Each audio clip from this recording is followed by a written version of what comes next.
స్వకాలం కిందకి స్వాగతం. మా నాన్నగారు రాజమండ్రిలో ఇల్లు కొన్నప్పుడు వెనకాల కొంచెం ఎక్స్టెన్షన్ చేశారు. పక్కన పైకి వెళ్ళడానికి మెట్లు పెట్టించాలని, మెట్లు బయట నుండి కాకుండా మెట్ల గది కట్టి లోపల నుంచి మెట్లు కావాలని ఆయన అనుకున్నారు. ఆ మేస్త్రి సరే సార్ చేసేస్తానంటూ ముందు కింద నుండి పైదాకా ఒక గది కట్టేశాడు.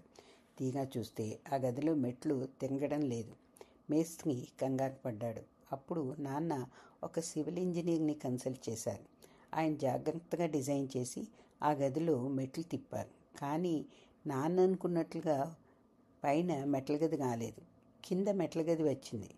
పైన మెట్లు మటుకు డైరెక్ట్గా డాబా మీదకి వెళ్ళాయి. డాబా మీదకి వెళ్ళడానికి అక్కడ ఒక తలుపు మాత్రమే ఉంది. పై మెట్టు పక్కన ఒక చిన్న మెట్టు వచ్చి అక్కడ ఒక చిన్న రూమ్ లాగా వచ్చింది. ఇంచుమించు 6 అడుగుల పొడవు, 4 అడుగుల వెడల్పు గల గది అది. దానికి 3 వైపులా గోడ. మెట్ల వైపు మటుకు ఓపెన్. కానీ అక్కడ సన్నగా ఒక చిన్న పెట్టగోడలాగా కట్టారు. మెట్లు ఎలాగో తింగాయని సంతోషించినా ఆ చిన్న గది దేనికి వాడాలో తెలియలేదు. అందరూ తలో ఆలోచన చెప్పారు. అమ్మ అయితే అటకలాగా వాడదామన్నా కుదరదు, పైకి వెళ్ళే వాళ్ళకి అంతా కనపడుతూ ఉంటుంది అని అంది. నేను నెమ్మదిగా మా నాన్న పక్కకు వెళ్ళి, నాన్న నాకు ఆ గది ఇవ్వవా అని అడిగా. నాన్న ఆశ్చర్యంగా నా వైపు చూసి, సరే అమ్మా తీసుకో, అందరూ వినండి, భారతి గది అది అన్నారు. ఎవరికి వాళ్ళే చాలా లైట్గా తీసుకున్నారు. ఇంకా నా పనులు ప్రారంభించాను. మా ఇంట్లో నా సామాన్లన్నీ ఎవరు వాడకూడదు అంటే నా మంచం, నా కంచం, నా గ్లాస్, నా దుప్పటి, నా దిండు, ఇలా అన్నీ నావి సెపరేట్. ఎవరు ముట్టుకునేవారు కాదు. నా మంచం 5 అడుగుల పొడవు, 3 అడుగుల వెడల్పు ఇంచుమించుగా ఉండేది. ఆ మంచం తీసుకెళ్ళి ఎదుర్కొండ గోడకు వేశాను. నా బొంత, నా దుప్పటి, నా దిండు పెట్టుకున్నాను. ఎడం చేతి వెంపు గోడకి కొంచెం ఖాళీ స్థలంలో నా రేకులు పెట్టాను. అందులో నా రిఫరెన్స్ బుక్స్ పెట్టుకున్నాను. మంచి కలర్ఫుల్ పూల డిజైన్ ఉన్న దిండు గలేపు తెచ్చి దాన్ని కవర్ చేశాను. కుడి చేతి వెంపు చిన్న మెట్టు ఎక్కగానే ఎదుర్కొండా ఉన్న గోడకి ఇంట్లో ఉన్న ఒక టేబుల్ని నాన్నని అడిగి తెచ్చి పెట్టాను. దాని మీద కూడా ఒక దిండు గలేబుని పెంచాను. ఒక తాటాకు బొమ్మను చేసి దానికి బొట్టు కాటుకా పెట్టి చీర కట్టి ఆ టేబుల్ మీద కూర్చోబెట్టాను. కింద 2 అంగలు ఉండేవి. ఆ టేబుల్కి 4 వైపులా ఓపెనింగ్. కింద 2 అంగల్లో నీట్గా నా బుక్స్ సర్దుకున్నాను. మా పెద్దన్నయ్యకి తెలుసున్న అతనికి చిన్న హోటల్ ఉండేది. అతను అది ఎత్తేస్తూ మా అన్నయ్యని, సార్ ఏదో ఒకటి కొనండి సార్ అంటూ వెంట పెడితే ఒక చతురస్రాకారం టేబుల్, దాని కిందకి వెళ్ళిపోయేలాగా కుర్చీ కొన్నాడు.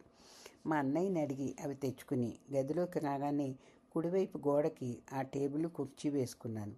నేను కుర్చీలో కూర్చుని టేబుల్ మీద పెట్టి రాసుకుంటుంటే ఎవరు లోపలికి రాలేరు. కుర్చీ అడ్డు వస్తుంది. కుర్చీని టేబుల్ కిందకి తోసేస్తే ఖాళీ అవుతుంది. ఒక క్యాలెండర్ని గోడకు తగిలించాను.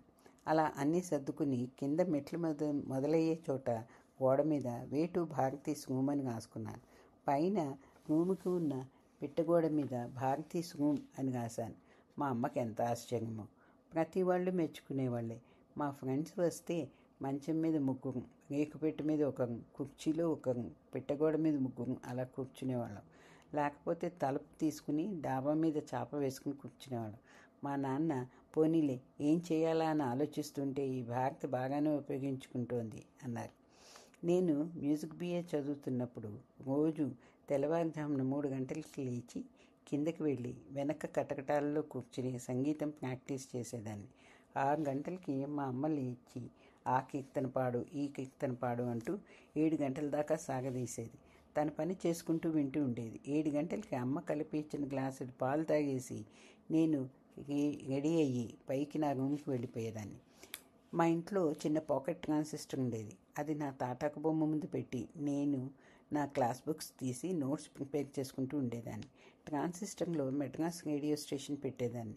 అక్కడ పొద్దున్న 8 గంటల నుండి 9:15 దాకా పెద్ద పెద్ద సంగీత విద్వాంసుల ప్రోగ్రామ్స్ వస్తూ ఉండేవి. సరిగ్గా టైంకి ఆన్ చేసేసరికి వణక్కం చెన్నై వానర్ నిలయం అని వినపడేది ముందు. మా పెద్దన్నయ్య ఏమిటో రోజు ఆ కోతుల నిలయం పెట్టుకుని వింటూ ఉంటుంది అని నన్ను ఏడిపిస్తూ ఉండేవాడు. నా పెళ్ళయ్యాక కానీ దాని అర్థం తెలియలేదు నాకు.